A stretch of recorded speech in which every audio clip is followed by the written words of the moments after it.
As you can tell, I'm wearing these sunglasses, so I can't see the screen. It's like it's Shades? sunglass proof. Flip shades.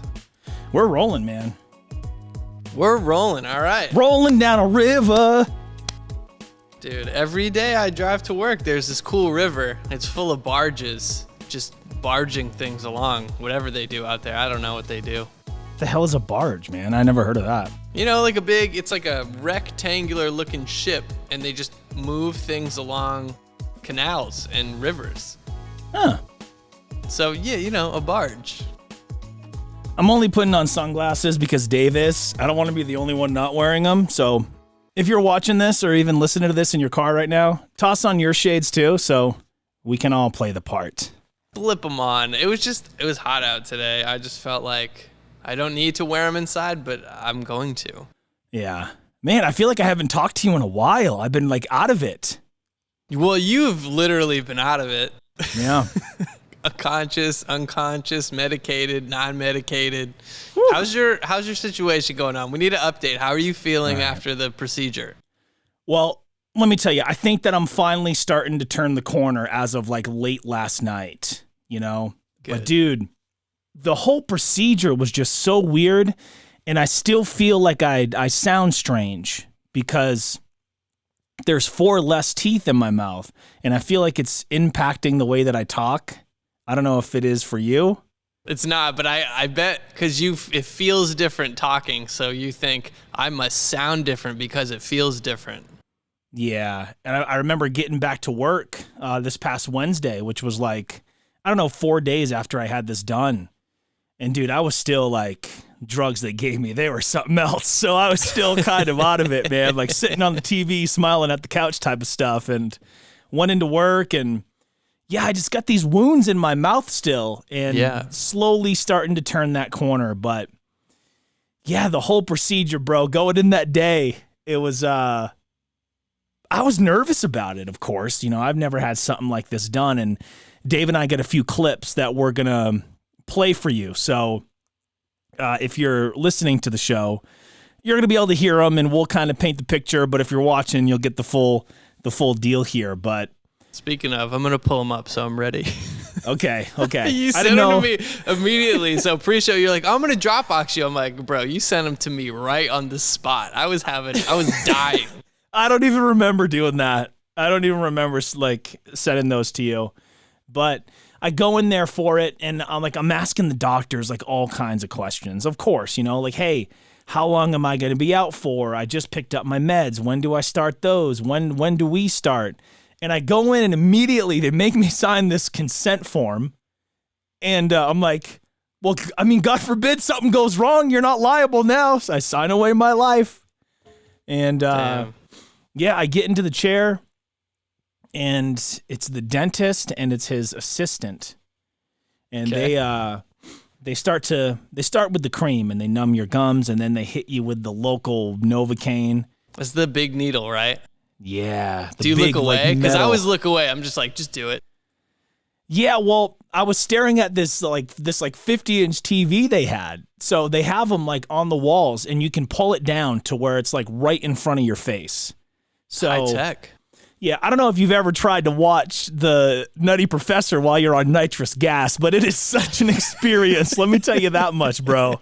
So that's what I chose to watch. They're doing the stuff, and they have the mask on me for the gas, and I start to get just like hot and claustrophobic, and I like freak out for a second. But I can't talk well. I'm like, take the headphones off. Take the headphones off. Sounds like you still got it. They're like, what? Take the headphones. So I'm like, oh, okay.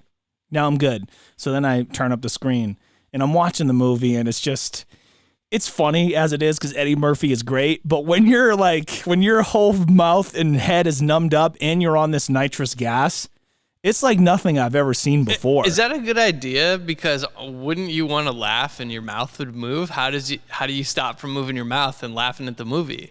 Well, I was laughing for sure, but it would be like that. Knee slapping. It was just like they had these bite blockers in. Oh. So I couldn't bite their hands, and I would just be like, You just chomp down, bro. That'd be bad news. Oh man, yeah, they would lose a digit real quick. So yeah, I was like, can you pump up the gas? So they did, and it started flowing, man. And I was like, I was like enough to be conscious and aware of what was happening. And the interesting thing is I couldn't feel any of the pain of this at all. I could feel the pressure, which was weird. In the areas like, oh, they're pressing down here, they're pulling here. Yeah, you could feel that pressure, that, pull and push and all that, but it wasn't painful. So I'm just rolling with it. And at one point, the dentist steps out of the room to go check on somebody else. And I felt like an idiot for this because I was aware of what was happening, but I wasn't aware of what was happening. So I look over at the girl, and her name is Rosie. And I go, at this point, the bite block was out, so I was fine. And but I'm still on the gas. I go, I don't want to be inappropriate, but this dentist, he has a crush on you. Wait, what? That's what I told her. You're just keyed in now on body language. So, okay, that we learned something new about you on gas. You can pick up on body language, or you could already pick up on it. Now you have no inner monologue. Exactly. It was like senses were heightened, and I had no filter on me because he was on the gas. You know what I mean? So we just need to get you on the gas for every episode. Yeah, take the filter off. I was kind of aware of that. I was like, well, I could just, because I was so out of it, but a little bit, enough left to know, like, I can use this as my out if I were to do something stupid. And she's like, oh, right. No, he's married. But dude, the whole time, that's what it felt like to me because they're joking. They got my mouth wide open. There's blood everywhere. And they're just like going about their day, a normal day, laughing, flirting, which is the way I interpret it, being on the gas. Right. But yeah, it was a very interesting experience. At one point, I had to pee really bad. Only had 4 teeth out, 3 out at that point. So one of the things, to go. Yeah. So one of the things they had to do was they did the fillings first, and then they did the procedure. So I sat through all that. I sat through all kinds of work. How long did all this take, bro? It was like 2.5 hours total, almost 3. Yeah. Man. So I was like, look, I know we got one, and again, I'm not speaking this well. It was like I gotta pee, like really bad because I've been holding it for like 2.5 hours, right? Man. So they had to switch off the nitrous gas and they had to put me on oxygen because I could have like hurt myself walking around. So after like 10 minutes of still holding it, she literally holds my arm and walks me to the bathroom, right? And in their bathroom, I'm trying to look around what size it might be, but they have this giant bottle of Listerine. Like there should not be one available this big. It's stupid. And I walk in the bathroom and then I see it and I turn around and I open the door and I was like, Rosie, how many teeth you think you can clean with this? Because I had never seen something so big, so it was so fascinating. The Costco size dentist office only. Yeah. And then she introduced me to somebody named Remy. And I kept saying her name because it was like catchy and weird on the gas. And yeah, the whole experience was weird, dude. And when they showed me the 4 teeth, bro, and these roots, man, they were like tree roots. They were so big. And I'm looking at the pictures now. That was one of the more shocking things is when you sent me that video of your teeth in I guess it was the dentist or the assistant's hand. I thought, yo, I didn't know teeth could be that big.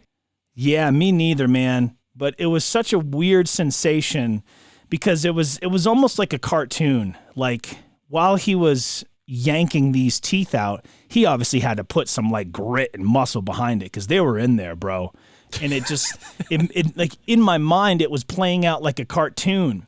It was like he had the vice grips around the tooth with my mouth open and his foot on my jaw, and he's just yanking back and forth, you know what, like a cartoon. Yeah. That's what I was picturing in my head. And then it would slowly finally come out, and it was just, man, it was so bizarre feeling. It wasn't painful, but you're just aware of what's happening the whole time. So after, though, when did the pain hit, or did the meds help kind of get rid of that? Well, the pain was like, I'd say later that night or the next morning, once the numbness wore off, because I still couldn't feel anything. And that was the weirdest part. But once like I got home, I took the cotton out, and it was just bloody gross. Right. And, I'd take the meds, and dude, I can understand how people can get like addicted to painkillers. Like, it's no joke, man. Like, addiction's no joke, because those pills, bro, I would like take them, and suddenly I wouldn't have a single worry in the entire world. Wow. It was like, if you can remember the last time when you didn't have a single worry or a single thread of stress in your life, that's what it felt like when I was on the gas and when I was taking those meds. And you know, we talked about this like after you had come to and we were catching up before the show. You've never been high before, so this is the first time you've felt anything like that. Well,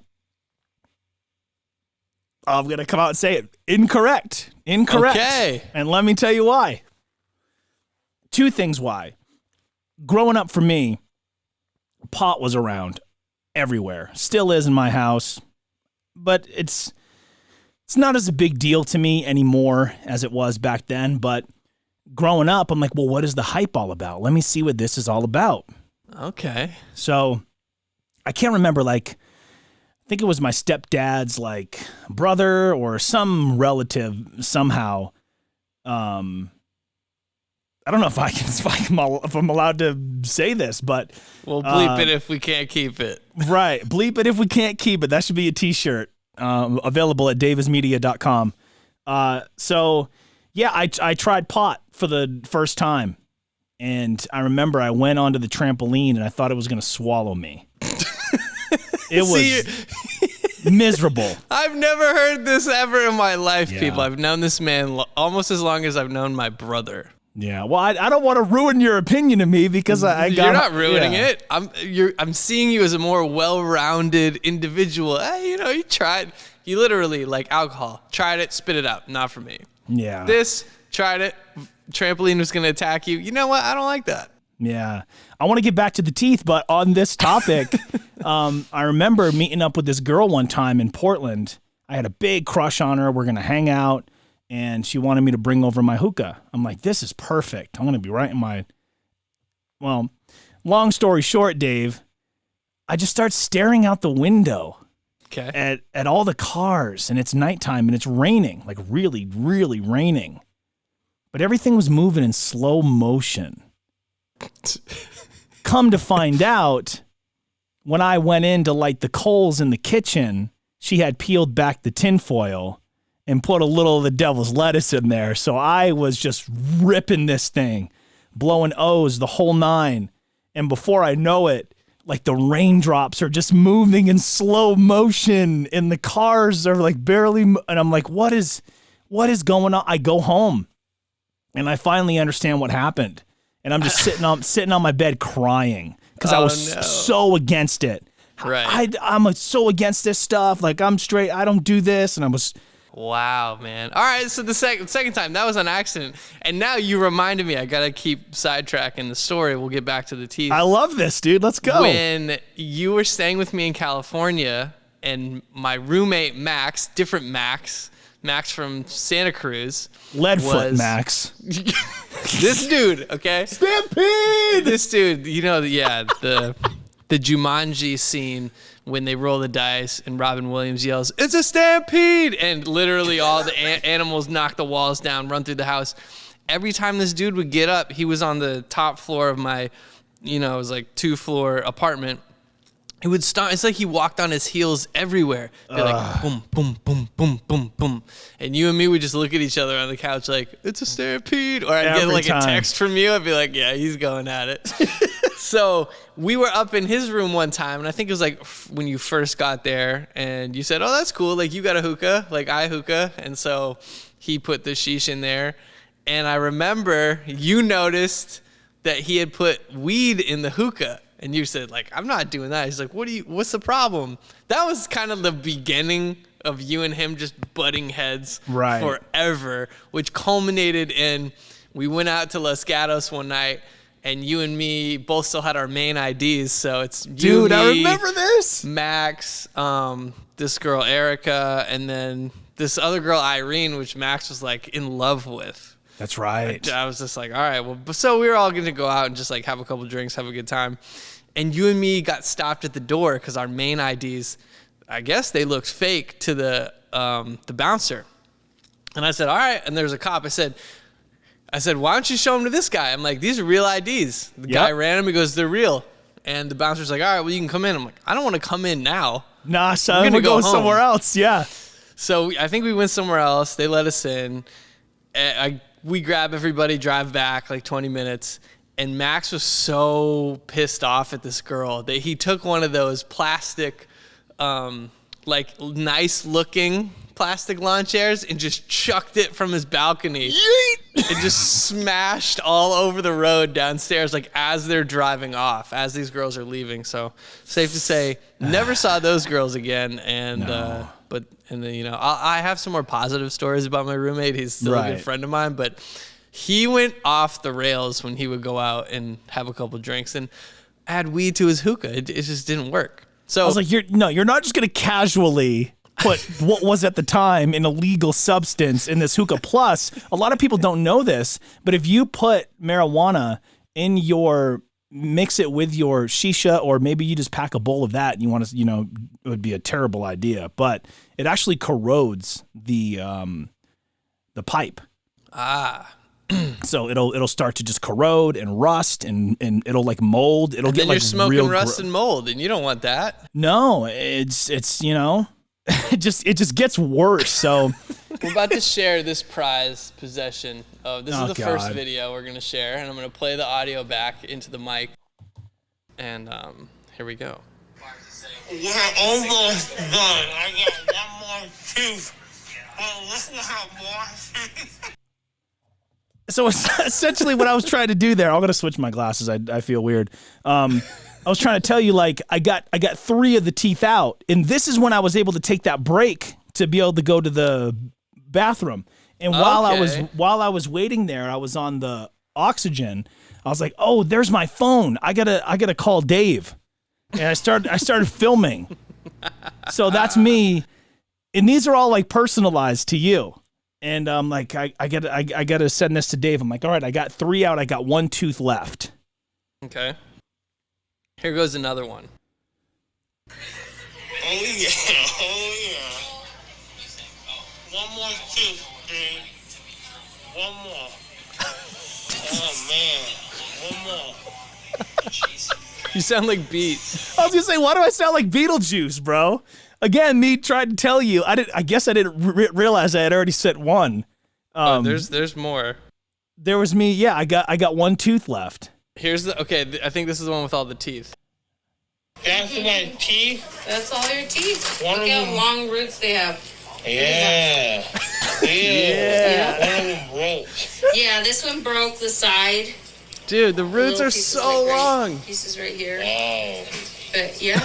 Wow. Ew. Ew. No. Do you want to take them? No. I said, no, you can have them, Rosie. Wow, such a nice gift. Yeah, so, well, dude, people will take those and they'll make like rings and earrings and jewelry out of them. Like, it's some pretty weird stuff. I was like, nah, you can just toss them.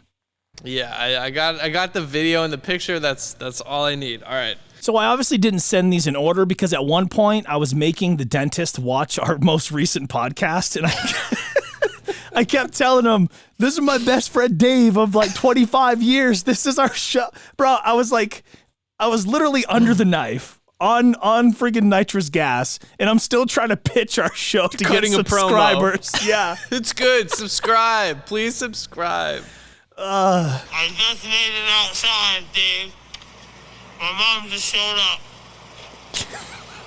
And we're about to go back to the house. You sound pretty Do you good. see how gross the teeth are, man? Okay, love you. Okay, I love you. Love you too, bro. And Yeah, then this that's was what- just the photo. Just we did it. Okay, yep. I made it. But yeah, there's one where I have on our show, and they're like, "Oh wow, that's great," because they're trying to focus on their work, and I'm trying to talk to them. They're just while like, trying to- yeah, that's nice. Yeah, and they can't understand a word that I'm saying, but I think I understand what I'm saying. But You're like, I sound clear as day. I'm on the radio. Hello, it doesn't matter what you're doing right now. I Right. am who I am. I am who I am. You can like it or love it, but Wow. yeah, dude, it was an interesting experience. I don't want to spend the whole show talking about it, of course, but man, I'm just glad that like I don't have to go see the dentist again for quite a while, because it's just a lot, man, and like trying to recover. And dude, I've lost weight since it happened because all I've been eating is like snack packs and Jello, Snack packs, yes. which isn't a bad consolation prize, to be honest. But especially the ones with the chocolate with the vanilla swirl in the middle. So you got to eat the Come on, chocolate to bro. get to the. Come on, Making bro. Making me hungry now. I'm glad that you're back. I've been doing a ton of, just YouTube automation, and I've been here and just in this booth for booth, studio, office for 10, 11, 12 hours a day. Damn. And I just have my head down. So I'm glad we recorded the last episode. I think it was the day before Yep. you went to have your procedure, and it gave me plenty of time to cut it. But now what I've done with my own YouTube is they gave you a perk once you get monetized, and you can activate members. So I have a members area that I just set up. It's $4.99 a month. So it gave me a great idea for more stuff, and we can get some cross promo with the show. Yeah. So here's the idea. We do our podcast as usual, but all the pre and post stuff, all the extra after the show stuff is going to go into this members only. So if you're signed up, you can watch all the uncut, unfiltered stuff from you and me. So it'd be like, all right, cool. Like when you do your little videos on Instagram and you're, doing a promo and then you take the headphones off, it'd be kind of like that moment after. I just felt like I like putting stuff out for free for people to consume, but if you want to really get all my full detailed insights, how to make content, mostly it's for people that kind of want to be in the course. So I call it like crew members. Hey, I'm going to give you consulting calls. I just did a 35-minute call with someone about what the best podcast gear is, how to set it up with their clients. So it's like a client away from a client. Anyway, all that stuff, if people want to learn how to do the media business, that's what it's set up for. And bonus content. All those interviews I did on that cookbook shoot, all this stuff I can't quite put on YouTube. It's not that it's copyright. It's not like I don't own the copyright, but it just doesn't quite fit on my channel, which I'm trying to make more like a vlog channel anyway. Yeah. Dude, I think that's an awesome idea. I'm down for that 100%, especially if we can get members-only jackets like from the 80s and 90s. Those were the sickest, man. Yo, we do need those. Okay, actually, that's a good idea. I'll have to create like a crew member's jacket. I'll do a drop of, 25 exclusively. If you buy one of these, it's, I don't know. I'll figure it out. But all I've been doing is tinkering with that kind of stuff. It's been super nice outside, so that's been hard because I just want to go sit outside on the porch and drink a Miller Lite and enjoy the South. But it made me feel good. I was telling my dad earlier, I walked in today and I told him, I said, hey, there was all these spring breakers just moved in next door. Everybody's laying out by the pool. They're all waving hey, what are you doing, this and that. And I sat there and said, all right, if I don't make this decision in 5 seconds to go to work right now, I'm not going to make it. I have to just leave. And I feel good about that disciplined decision because the show doesn't just happen. The videos don't just happen. You got to show up. Somebody's got to put in the work. And right now, it's you and me. You got to show up and show out. Otherwise, you would have just been burning daylight at the pool. Can't. And then it's like the pain of regret or the pain of, I don't know, I guess there's a quote there, doing the work. I'd rather have the pain of like the progress than the pain of not doing the thing. Yeah. So What's the thing that you used to always used to always tell me, JR, never trust a video editor with a tan. Yeah, I was just thinking about that walking downstairs to get an energy drink. And I said, I wonder if that's still true for me. And I looked, I said, okay, I have a little bit of color, but you can't trust a tanned editor. That means they're not working. Right. They're not in the creek cutting film, bro. Otherwise, I'd just be sitting in here like, yeah, I'm editing. Just trying to get my good side. I mean, I'm indoors, but. Yeah. Man. That's all I've been doing, man. Just trying to keep up with the work, and some days it's kind of a lot because now I've started, I think it's 5 or 6 YouTube channels. I just added a new client, and I'm trying to make sure this show keeps going. Like you and me, we're just talking about a new way to produce clips, and it's all like workflow, and you and me tweaking little things, which is helpful. And then we had a nice update with our buddy. It's like, I was like so excited to hear that because I think what happens with people is if there's a misunderstanding and too much time and space in between happens, it becomes a bigger misunderstanding. Whereas if you just try to nip it, like you and me are good about it, like nip it in the bud. You sent me something without context. I said, hey, is this a request? Like, I don't really know what you want. And you said, oh, you know what? You're right. I sent it without context. Yeah. Context, people, just... we forget that we live in our own heads too much sometimes. Yeah. And like, it's like, oh, that person can't read my mind. Even though usually I'm pretty good at it. Oh, yeah. Can't do it all the time. Context is king. And I was in the middle of my broadcast, and this news had broke that I thought could be cool to make a thing. I was like, oh, let me text this to Dave, and then immediately went into my next break. And I had forgot that yeah, and then we did get a good update. You've heard us talk about here on this show quite a few times about friendships and how important they are to us. And a buddy of ours and I recently, like finally, after a month of just like not hearing back, not getting a response, all the while this person was watching my stuff, unfollowing me, refollowing me.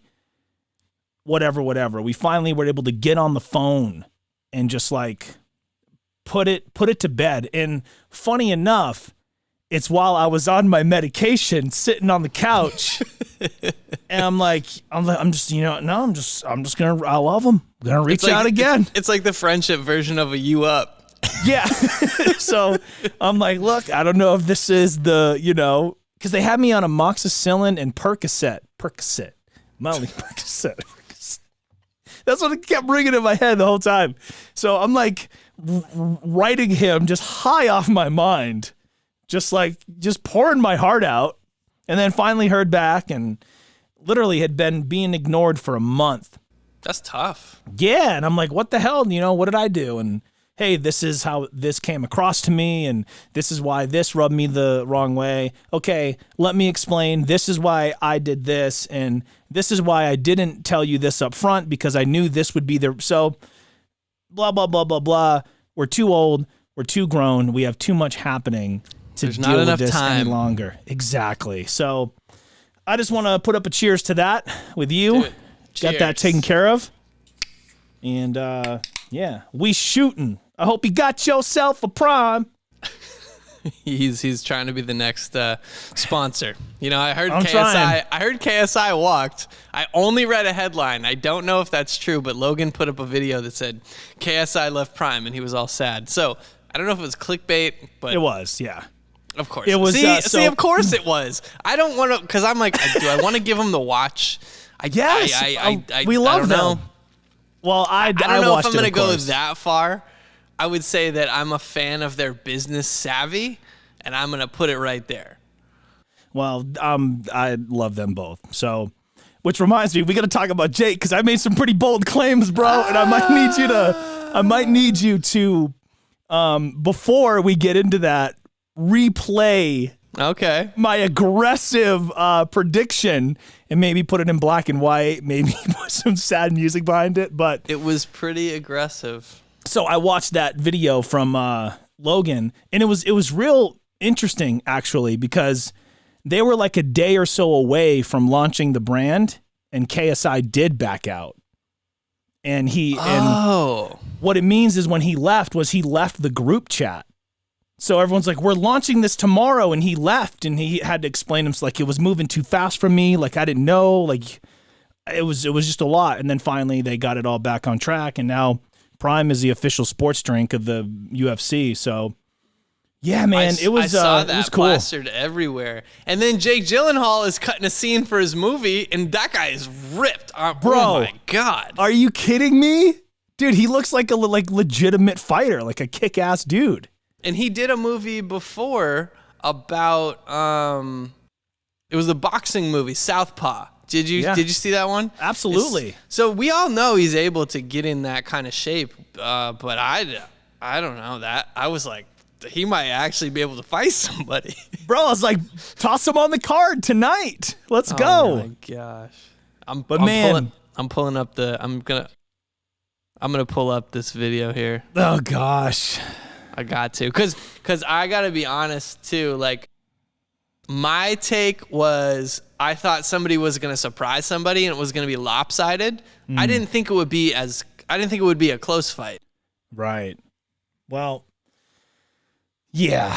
I don't know if you want to like play that beforehand or just add it in post. Bro, I'm taking Jake Paul within 4 rounds for the big knockout.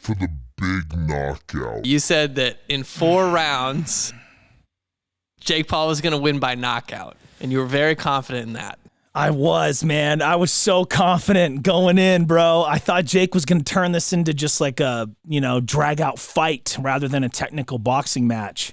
And coincidentally, Tommy Fury predicted that he would knock out Jake within 4 rounds. And there's a lot of fallout from this too, because Jake offered the double or nothing for the purse. Like if Jake lost, he would then fight for free and give them all of his earnings. Right. They shook on it, or at least Tommy's father shook on it, but there was no deal or paperwork that was actually signed. They were like, no. I think that was probably just for the cameras, if I'm being honest, but I was real surprised by it.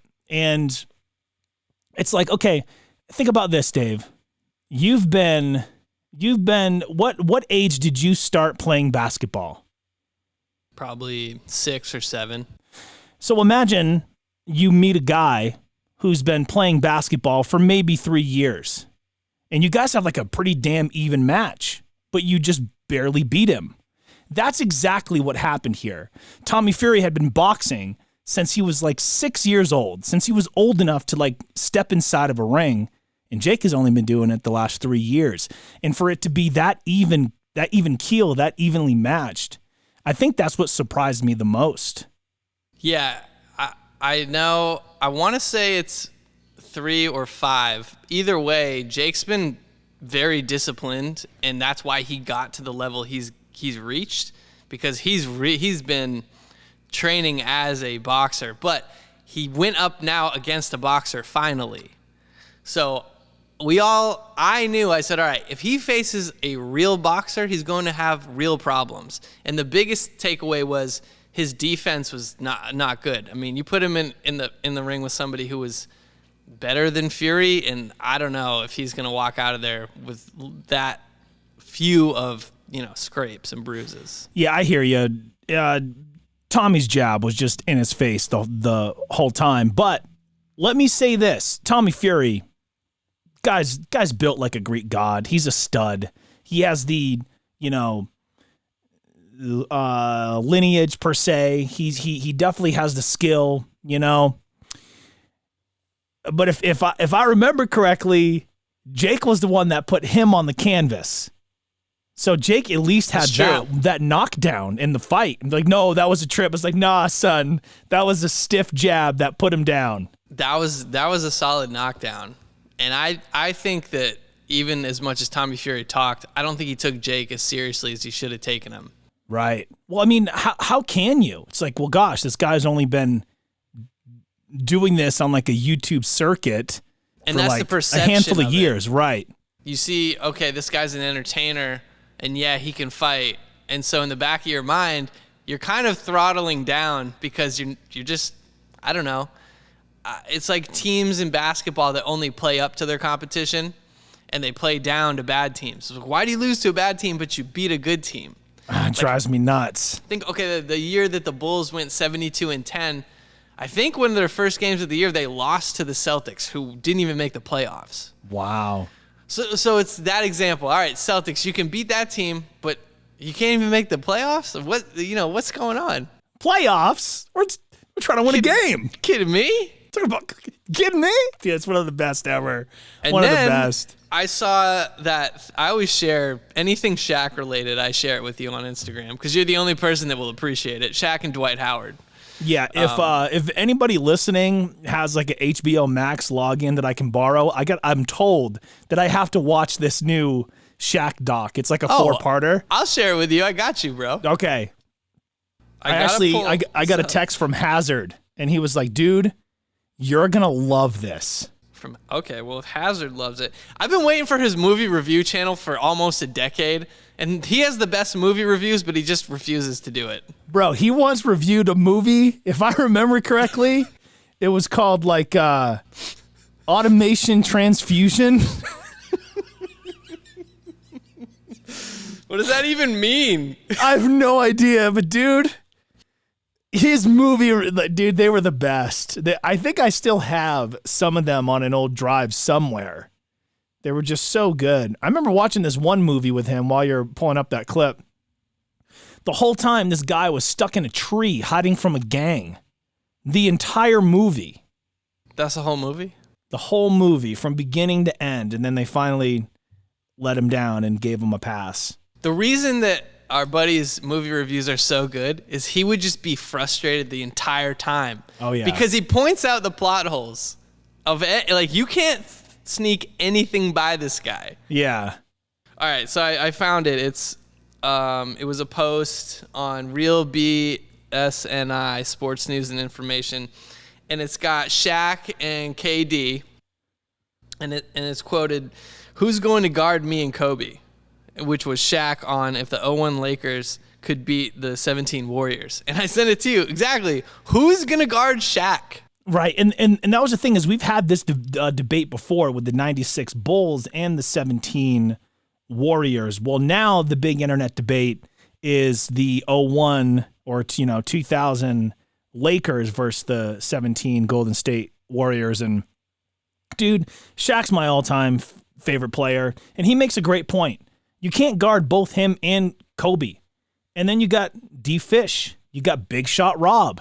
Like seriously, do you think Draymond Green is going to be able to stop Shaq from backing him down in the post? I don't think so. Not even close. He's going to get frustrated. He's going to foul out. The guy is an unmovable force. He just sits on the block, and you have no hope.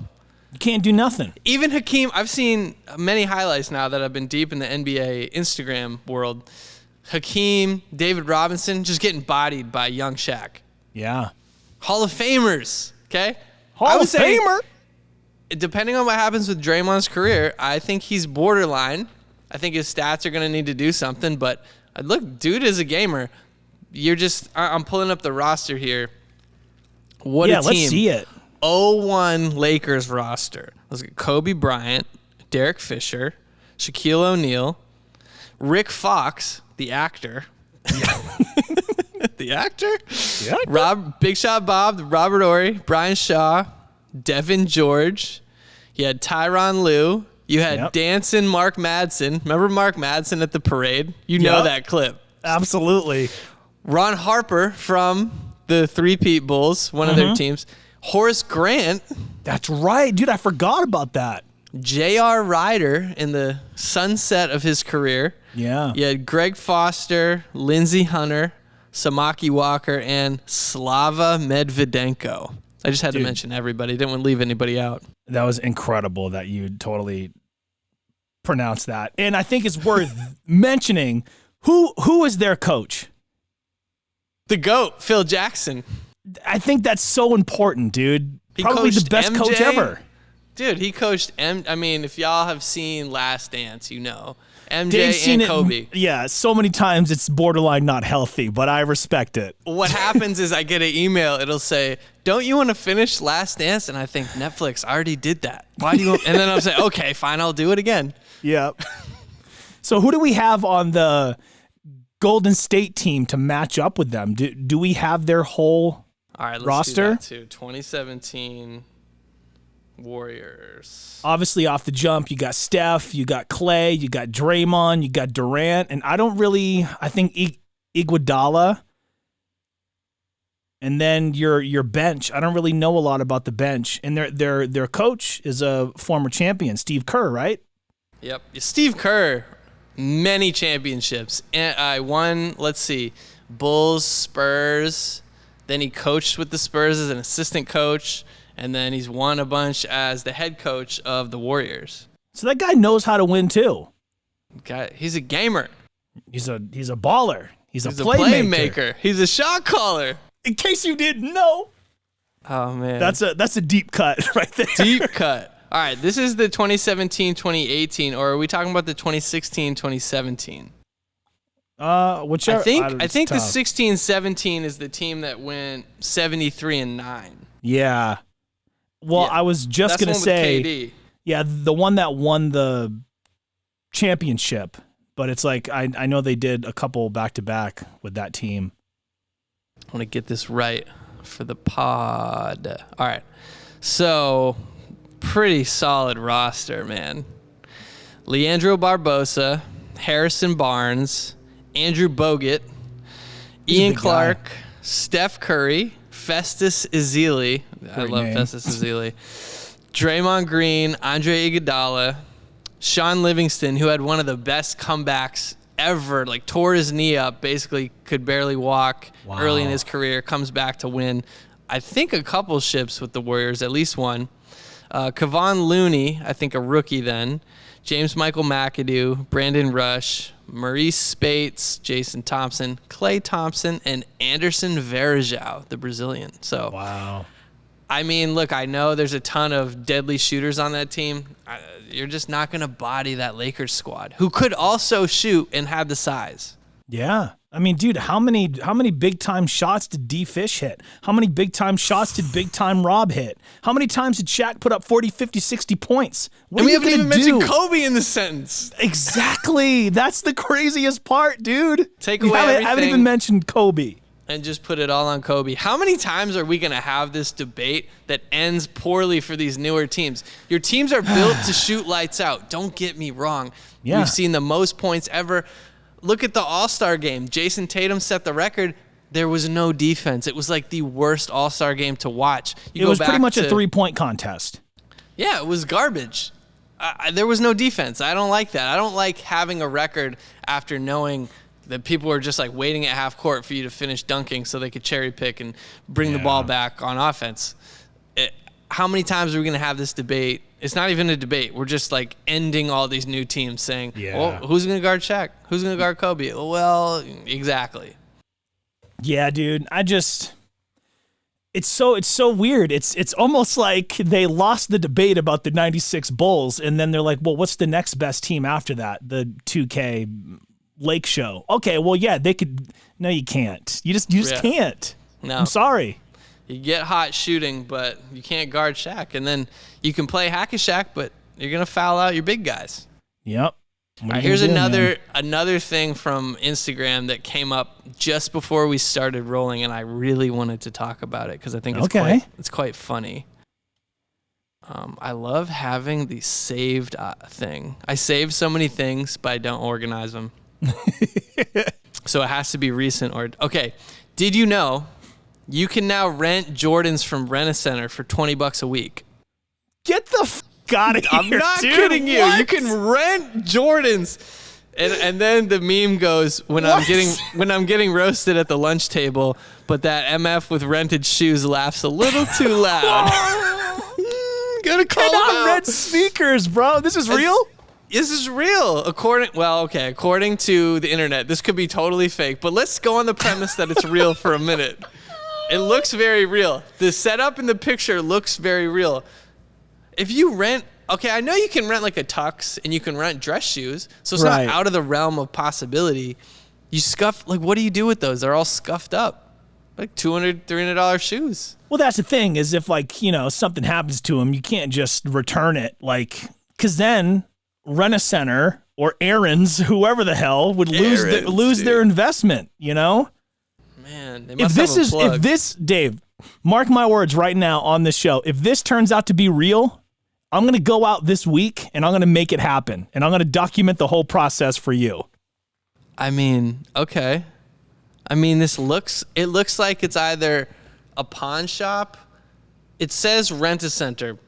I'm just saying, it looks legit, but I've seen a lot of things look legit. So by the next episode, we're going to make sure we get to the bottom of this. It's just a wild idea. People will do anything for clout. Although, I will tell you, after moving from California, I think I would have been more well off to rent like my couch and my bed because I had to end up selling them much cheaper than what I bought them for to get them out of my place. So if I was going to, and I just, I didn't know, but I guess if I was going to rent a place, I would also rent my furniture. Yeah, I think that's smart, man. Like, because it's like, do you want to have the hassle of taking it with you everywhere you go? Because in our careers, we could, this year I could be in Denver, you could be in Alabama, or you could be in California, I could be in Boston. We just don't know. It's so much stuff. I just got rid of so much stuff. It feels great, but I had that epiphany. I said, you should really rent your furniture. Just rent it. Or in my new spot now, I have a bed, I have a room. I didn't have to buy any furniture. It's great, man. It's the best of both worlds. It's hot ice. It's hot ice. Doug, can I real quick, speaking of Rent-A-Center, can I tell you a story about our buddy Daryl? Oh my God, I'm so excited. Please tell me the story. So at this point in time, Daryl's living with our friend Corey, and he has this like bachelor pad with some buddies, and I'm over there all the time. And I'm sitting there with Corey. We had just got back from a run, and we're drinking some Red Bulls. I think we just sparked up the hookah, and all of a sudden, there's a knock on the door. And who the hell is here? And it's like, Rent-A-Center. And I'm like, oh, this could be good. So I get up and I answer the door and I open it, and they're like, yeah, we're here to collect. I'm like, oh man, this could get You're really like, good. I didn't rent anything. Yeah, again, I didn't live there, so I was like, just waiting for the drama to unfold. So Daryl comes out of his room, and they're like, Daryl, you know why we're here. They like know him. They know him by because first name. Yeah, he had moved in with Corey, and he had rented a ton of stuff. I'm talking a Blu-ray player, a flat screen TV, a bed, a friggin' dresser, like I guess all you can kinds rent of stuff. anything. Anything. So Any the Jordans could be real. They very well. We're gonna find out. And he's like, yeah, And Daryl tried to give him the check is in the mail thing, but they were not falling for it because he had obviously done that a ton of times. So he's like, okay, yeah, and slowly, they start to take out all of his stuff. The bed frame, the box spring, the mattress, the TV, the Xbox, the Blu-ray. Like, he took the man's bed. They took everything. And then here's the kicker at the end. They're like, where's the remotes, Daryl? He's like, all right, yeah. See, he had to finally, all right, hand him over. And the guy takes the remote out of his hand, but then Daryl snatches it back, and he pops the back, smacks the batteries into his hand. He goes, "These are mine." Bro, gave it back with no batteries. Dog, he literally I didn't rent these. Literally took the batteries, smacked him into his hand. He's like, "These are mine." The guy's like, "Yeah, okay, man. We gotta go." Dude, the smack. Yeah. So. Like he's opening a pack of smokes. Yeah, as if that wasn't funny enough, I nudge Corey, and I go, "Guys, wait. you might want to make sure that Ebony Beauty's 9 isn't in the Blu-ray player because that's Daryl's favorite series, and everybody in the apartment just starts laughing and clowning him, and even Daryl starts laughing. He's like, "Yeah, that's good." And the guys there, like, they were crying. It was so funny to them, dude. Oh my and they actually went to check to see. I was like, no, like, I'm just kidding. Plug it back in. Yeah. And oh man, that was the funniest thing, dude. Don't you think all our friends really appreciate that we just have minds of elephants? Like, if there was a story and we were there, it was recorded to the hard drive. Isn't that crazy how I can remember like every little intricate specific detail to like the smacking of the thing and the thing about the disc? Like, yeah, it's so funny, dude. What our minds will remember. It's amazing what we focus on versus what we don't. When important stuff, I think when traumatic stuff is happening around us, a lot of times we tune it out because we don't want to remember it. Yeah. But when it's something funny and it's not about you, you're just like, all right, I'm going to record this in 4K. I'm going to save it. I'm going to back it up. And now we can share it. Yeah. And what was great too is like, I go into his room to see like what's left. And it's like it was Grinch. It was just bed sheets and a pillow on the floor. Damn. Everything gone. That's tough. You know, I'm not laughing at him. I'm laughing with him. But that was such a funny experience, dude, because I couldn't believe that happened right in front of me. Like, they just showed up and repoed everything. Man. Well, that was a good retelling. I feel like I had heard that before, but not the full. This was the full version of that. Yeah. We got some more good stories about him. We'll have to sprinkle them in. Actually, it would be fun to get him to retell it on here. To get his side. Yep. Say, hey, you know what happened here? There's definitely one about the $5 story. I need to hear that one from him. I've heard it from other people, but not from him. So we'll tease that for another time. We just have too many good stories, man. Yeah, you know, and the wild part about it, Dave, is I talk about this a lot with our friend Corey. Like, our entire 20s were like a movie or like a reality TV show. It was just some of the wildest stuff that you would never expect that any of us had really gotten into. More so over on our end because you were out in, you know, school and out in California, but we were just back here, dude, and living life like it was a movie. We were out on the town 3-4 nights a week, just like getting into trouble and meeting girls and making music and yeah, just some of the craziest stuff. And a lot of the stories I'd love to tell, but a lot of them would incriminate me for sure. And incriminate some of our friends. And I was a very different person in my 20s than I am now in my 30s. And thank goodness. But at the same time, flip side of that coin, I wouldn't trade any of those times for anything. I think everybody could relate to that. It shaped who you are.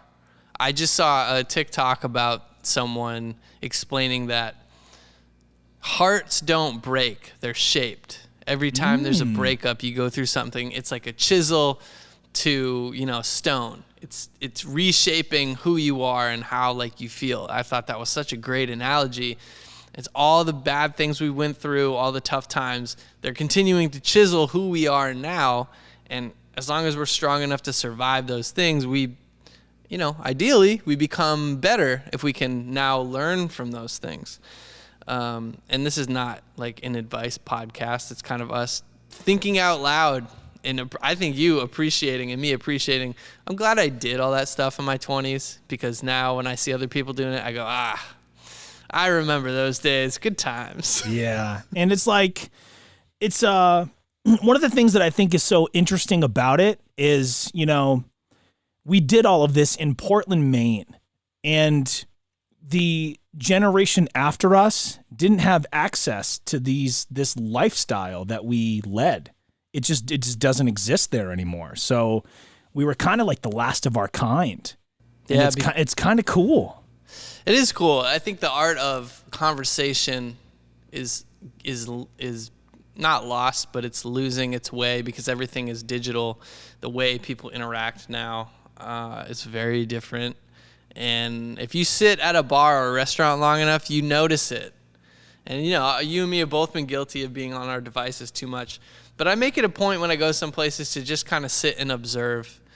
And I appreciate that I got to learn. I can do the art of conversation, and I'm also good at the digital. I was just talking to my buddy Chris about this last night. We're the bridge generation, where we had very little tech, and we had to learn how to, you know, blow on the Nintendo cartridge, and video games only worked on channel 3, and all those things, to early internet, to downloading music.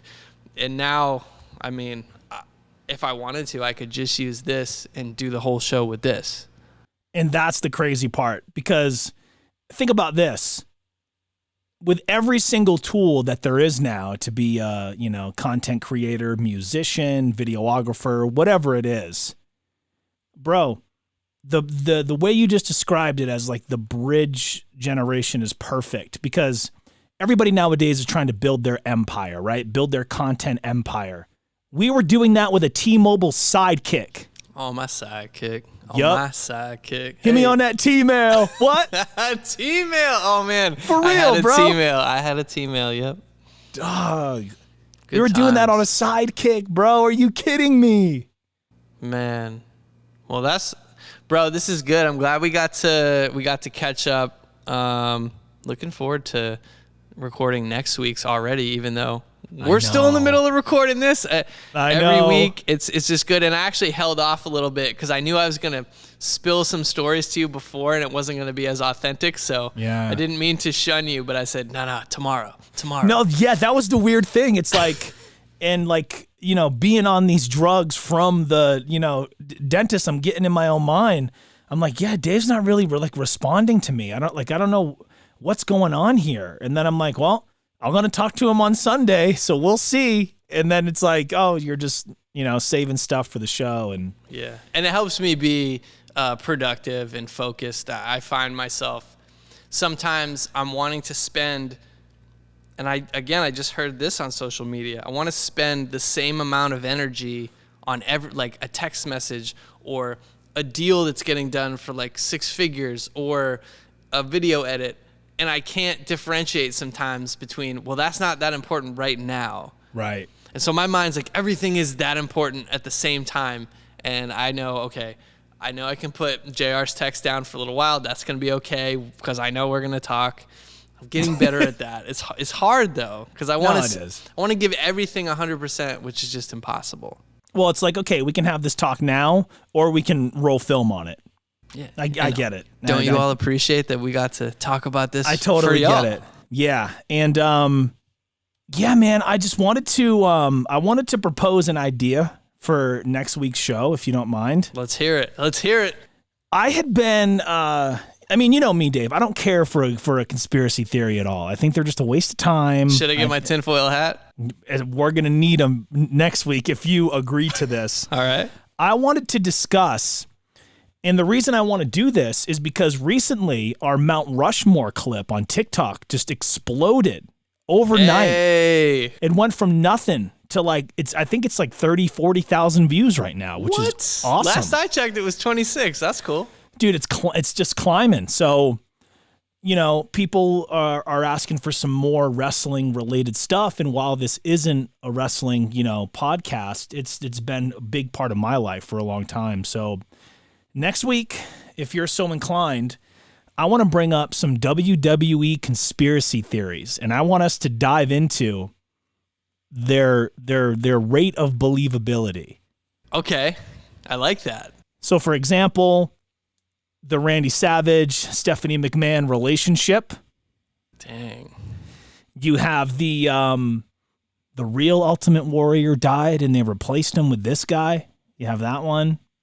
Another example, the Montreal Screwjob was all one big publicity stunt. Or was it? Folks. Man. So with Out that, of what, 5 there's stars? yeah. So there's actually a few, and I wanted to like dive into these, and I wanted to present to you the story, and I wanted you and the audience to kind of play along and give me perfect. your believability scale. You know, That's good. I'm more of the casual fan, so I think that works well. You set it up, lay the groundwork and say, all right, Dave, you're speaking for the people. What do you think? Right. Do you think this could actually have some sort of truth, some merit to it, or is this just conspiracy nonsense? I think it would be really fun. Okay, I'm going to take my hat off now. Yeah, I'm in. Yeah, next week. Just set it down until next week. Not go crazy. All right. Well, look, dude, it feels really good to be back on the show. Finally starting to turn that corner. My mouth isn't sore anymore. I'm getting used to not having these teeth in. I can eat chips again. Thank goodness. Man. And yeah, this has been great, dude. I was looking forward to this all week. And yeah, can't wait to do it again. For Dave, I'm JR. This has been Hanging with Homie. We'll catch you next week. And remember, it's cool to be you. Peace.